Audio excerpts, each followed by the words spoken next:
చంద్రబాబు నాయుడు అనే వ్యక్తి graphics. Chandrababu graphics, Jagan గారు కాదు. ఎందుకు భారత కటౌట్లు కట్టుకుని వెళ్ళి మళ్ళీ అటు ఇటు గోతాలు కట్టుకుని మళ్ళీ తీసేసినాయ్యా. నాన్నబుడ్డి తప్ప అమ్మ ఒడి లేదు, తండ్రి ఒడి లేదు, మాకు నిరుద్యోగ వృత్తి లేదు. మంచి మందు పోయడము, వాళ్ళతో ఓటు వేయించుకోవడము బాగుంది. అందుకే అసెంబ్లీకి రాకుండా ఇంట్లో కూర్చుని జీతం తీసుకుంటున్నావు కదా. ఇప్పుడు పాపం ఆయన అన్నాడు నిరుద్యోగం పడతాడు, గ్యాస్ బండే ఉంటుంది. పాప వైసీపీ కార్యకర్త కూడా సామాన్యుడు, కడప బిడ్డ. ఆయన బాధ చూసైనా నువ్వు అసెంబ్లీకి వచ్చి నాకు ఇవ్వట్లేదయ్యా అని అడగచ్చుగా. దమ్ము లేదా, ధైర్యం లేదా?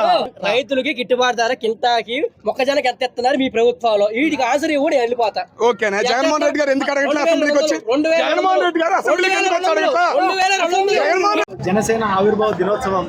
సో ఎట్లా జనసేన వచ్చిన రోజులు ఇప్పుడు ఏం చేసింది జనాలు?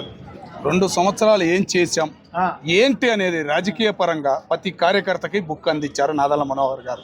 ఏం చేసాం మంత్రులుగా ఉండి మనం చేసిన అభివృద్ధి ఏంది అనేది చేశారు. అట్లాగే ఇవాళ దాని ప్రోగ్రాం పరంగా వెళ్ళి ఒక రోడ్డు ఓపెన్ చేశారు. ఎప్పుడు రోడ్డు చూడని జనం, 60 సంవత్సరాలు రోడ్డు చూడని జనం ఈరోజు పవన్ కళ్యాణ్ గారు జనం రోడ్డు చూశారు అని ఒక హ్యాపీనెస్ ఆయనతో పంచుకున్నారు. వెళ్ళారు, సింపుల్గా చేసుకున్నారు. సభ్యత్వం అనేది మొదలుపెట్టారు. కార్యకర్తకి ఒక విలువ ఇవ్వాలి, కార్యకర్తని గుర్తించాలి అని మొదలుపెట్టారు. ఆ ప్రోగ్రాంతోనే మామూలుగా సాగిచ్చారని నేను అనుకుంటాను. 60 సంవత్సరాల నుంచి రోడ్లు లేవా? ఏడుండయే 60 సంవత్సరాల నుంచి రోడ్లు లేవా? ఏడుండయే పిఠాపురంలో అన్ని రోడ్లు వేసినారా? నేను చెబుతుంది అదే కదా. నేను చెబుతుంది అదే కదా. 5 సంవత్సరాల్లో జగన్మోహన్ రెడ్డి చెప్పేది దళితులను ఊర్లో నుంచి గెంటేస్తే దిక్కు లేదు. చిన్నపిల్లలు గుంతలేకి దిగి అయ్యా పవన్ కళ్యాణ్ చేయి అంటున్నారు. మీరేమో వాళ్ళు చెప్పిందని మీరు చేశారంటున్నారు. చేసింది చూపిస్తారా మీరు? ఏడైనా సరే పిఠాపురంలో రోడ్లు పవన్ కళ్యాణ్ ఎన్ని వేసింది చెప్తారా? చిన్న చిన్న రోడ్లు వేసి అవి చెప్పడం గొప్ప కాదన్నా. ప్రతి కాన్స్టిట్యూన్సీ గురించి కాన్స్టిట్యూన్సీ గురించి నాకు తెలుసు. పిఠాపురం వెళ్ళేదని నువ్వు చూపి 7 రోడ్లు సోషల్ మీడియా కొట్టు.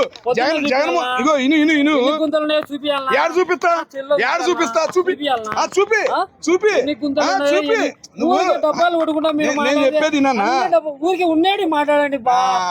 ఇప్పుడు లైన్ లోకి వచ్చాడన్నా. నేను ఒక్కటి చెబుతున్నా, ఇదిగో వైసీపీ గవర్నమెంట్ లో 4 సంవత్సరాల్లో రోడ్లు ఎట్టా ఉండయి.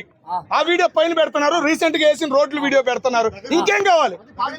మీలాంటి వాళ్ళు మాట్లాడకుండా ఉంటానికి పైన నీ గతంలో నలిగిపోయిన రోడ్లు ఏంది, ఇప్పుడు వేసిన రోడ్లు ఏంది, 2 వీడియోలు పెడుతున్నారు కదా. నువ్వు కామెంట్ చేయి. వైఎస్ఆర్సీపీ గవర్నమెంట్ లో నున్నంగున్న రోడ్ల మీద వీడియోలు నార్మూల పంతలో గుంతలు ఉంటాయి. మంగళగిరి నుంచి తెనాలి రోడ్డు గుంటల రోడ్డా? మంగళగిరి నుంచి తెనాలి రోడ్లు గుంటల రోడ్డా? కొన్ని అదే 4 సార్లు వెళ్ళారు జగన్మోహన్ రెడ్డి గారు. తెనాలి 4 సార్లు వెళ్ళారు, అదే గుంటల రోడ్లు. విజయవాడ ముంకు పాత్రానికి రిటర్నింగ్ వాళ్ళు ఎందుకు కట్టలేకపోయినారు? చంద్రబాబు నాయుడు రిటర్నింగ్ వాళ్ళు ఎందుకు కట్టలేకపోయినాడు? నేను అంటుంది రోడ్ల గురించి. మరి ఏంది అభివృద్ధి చేసేది అంతా చేయాలి కదా. జగన్ చేయలేదని నువ్వు అన్నావు. నేను చెప్తానా, విజయవాడ రిటైనింగ్ వాళ్ళు చంద్రబాబు నాయుడు ఎందుకు కట్టలేకపోయినాడు? విజయవాడ బెంజు సర్కిల్ లో ఫ్లైఓవర్లు ఎందుకు కట్టలేకపోయినాడు? ఇవన్నీ డెవలప్ ఊర్లో విలేజ్లలో డెవలప్ ఎందుకు చేయలేకపోయినాడు? విలేజ్ క్లినిక్లు ఎందుకు పెట్టలేకపోయినాడు? రౌండ్ క్లియర్ అని చెప్పించి విలేజ్ లో నీట్ గా ఉండాలని చెప్పించి అవన్నీ నెంబర్ 1 స్థానంలో జగన్మోహన్ రెడ్డి చేశాడు.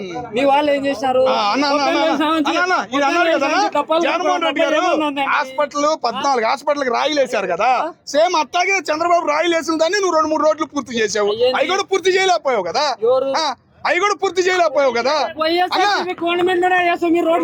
అరే శంకుస్థాపన జరిగింది టీడీపీ గవర్నమెంట్ లో నాయన. మరి నేనే చెబుతుంది అదే. హాస్పిటల్ టెంకాయలే కొట్టావు నువ్వు, పూర్తి చేయలే. పోలవరం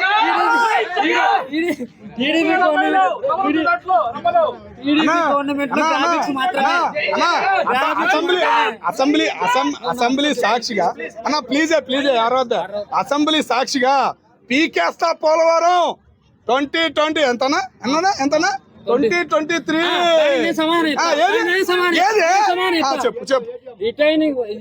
అనిల్ కుమార్ యాదవ్ గారు మంత్రి గారు సవాల్ ఇచ్చినారు. రిటైనింగ్ వాళ్ళు డ్యామేజ్ కింది నుంచి పైకి డ్యామేజ్ జరిగింది. అది ఎవరు హయాంలో జరిగింది? డ్యామేజ్ జరగడం వల్ల మా వాళ్ళు పూర్తి చేయలేకపోయారు. 90% పూర్తి చేసినాడు. డూప్లికేట్ అంతా వాడి రాంబాబు గారు వచ్చి ఏముంది ఏమి లేదు అన్నారు.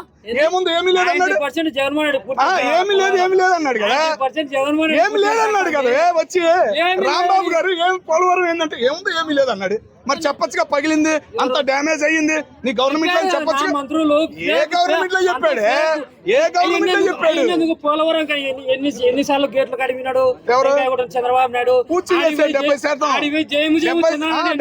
70% పూర్తి చేశాడు 2019లో వచ్చినది పూర్తి అయ్యేది 21 కి పూర్తి అయ్యేది 90% జగన్మోహన్ రెడ్డి 3 ఏళ్లలో చేశాడు కంప్లీట్ 90% చేశాడా 90% చేశాడా 14 నుంచి 19 వరకు ఎందుకు చేయలేకపోయినావు 90% చేశాడా 90% మరి 10% ఎందుకు చేయలేకపోయాడు చేయలేకున్నారు ఎందుకు చేయలేకపోయాడు వీళ్ళంతా గ్రాఫిక్స్ ఎవరు గ్రాఫిక్స్ చంద్రబాబు నాయుడు అనే వ్యక్తి గ్రాఫిక్స్ చంద్రబాబు గ్రాఫిక్స్ జగన్ గారు కాదు ఎందుకు కాదు ఎందుకు కాదు వెంకాయలు కొట్టడం గేట్లు పెట్టడం తప్ప ఏమి చేత కాదు అదే మరి అవునన్నా ఆంధ్ర రాష్ట్ర ముఖ్యమంత్రికి కడపలో మా కడపలో స్టీల్ ప్లాంట్ అన్నారు ఒక ఆయన సీఎం రమేష్ అల్లం తిన్న అల్లుడు మాదిరి మహా ధర్నా చేసినాడు ఒక స్టీల్ ప్లాంట్ ఒక ఇటుకన్నా పెట్టారా అప్పుడు 5 నెలల్లో మళ్ళీ ఇప్పుడు వచ్చి రాయలసీమకు అది చేసినాం ఇది చేసినాం అంటారు ఎత్తిపోతల పథకం జగన్మోహన్ రెడ్డి గారు లిఫ్ట్ ఇరిగేషన్ 950 కోట్లు పెట్టి రాయలసీమకు నీళ్లు రావాలని ప్రాజెక్టు పూర్తి చేసే కట్అవుట్లు వేసుకుని 2 రోజులకి మళ్ళీ తీసేసుకుని మళ్ళీ 2 రోజులకి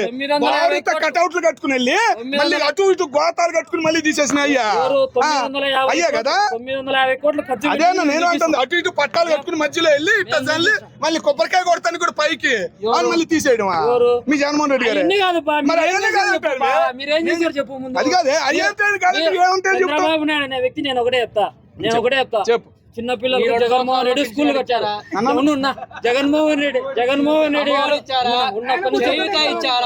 వాళ్ళని డబ్బులు ఇచ్చారా ఎంతమంది యూట్యూబర్లు ఉన్నారు ఎవరికైనా నిరుద్యోగం వచ్చిందా వీటికి సమాధానం చెప్పు ఎవరికైనా ఉందా చెప్పు డెవలప్మెంట్ అవుతున్నాయి కానీ పెద్ద పెద్ద డెవలప్మెంట్ మనకు మాట్లాడుతున్నాయి కానీ ఇచ్చిన స్కీమ్స్ అమలు చేశారా లేదా చెప్పండి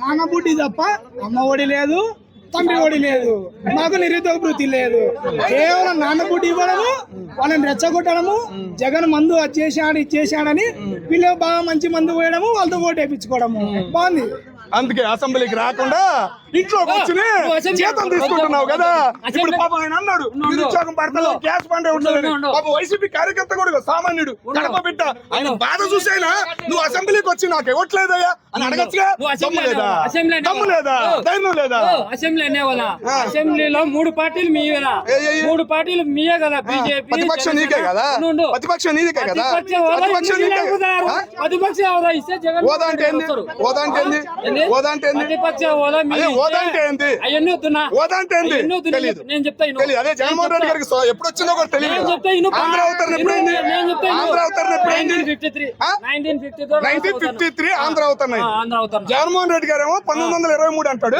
ఈయనేమో 1953 అంటాడు 1953 అంటాడు ఏళ్ళ గురించి మనం మాట్లాడాలి నేను ఒక్కటే అడుగుతున్నానే నువ్వు అసెంబ్లీకి రా నీకు ఇచ్చిన టైంలో అడుగు సూపర్ 6 3 అయినాయి 3 కాల నిరుద్యోగ బచ్చం పడతలా అని అడుగు నువ్వు అడిగే ధైర్యం లేదు కదా నువ్వు మీడియా ముందుకు వచ్చి మాట్లాడుతున్నావు 9 తర్వాత 11 8 అంటున్నావు ఏం మాట్లాడుతున్నావు నువ్వు ఒక్కటన్నా అడిగే క్వశ్చన్ అయినా ఉందా ఏమన్నా నేను అడుగుతున్నదే అదే రోడ్లు అంటే ఆరోగ్యశ్రీ అంటావు రైతులకి గిట్టుబాటు ధర ఎంత స్ట్రైట్ క్వశ్చన్ రైతులకి గిట్టుబాటు ధర కింటాకి మొక్కజొన్నకి ఎంత ఇస్తున్నారు మీ ప్రభుత్వంలో వీటికి ఆన్సర్ ఇవ్వని వెళ్ళిపోతా ఓకేనా జగన్మోహన్ రెడ్డి గారు ఎందుకు అడగట్లే అసెంబ్లీకి వచ్చి జగన్మోహన్ రెడ్డి గారు అసెంబ్లీకి ఎందుకు వచ్చి అడగట్లా జగన్మోహన్ రెడ్డి గారు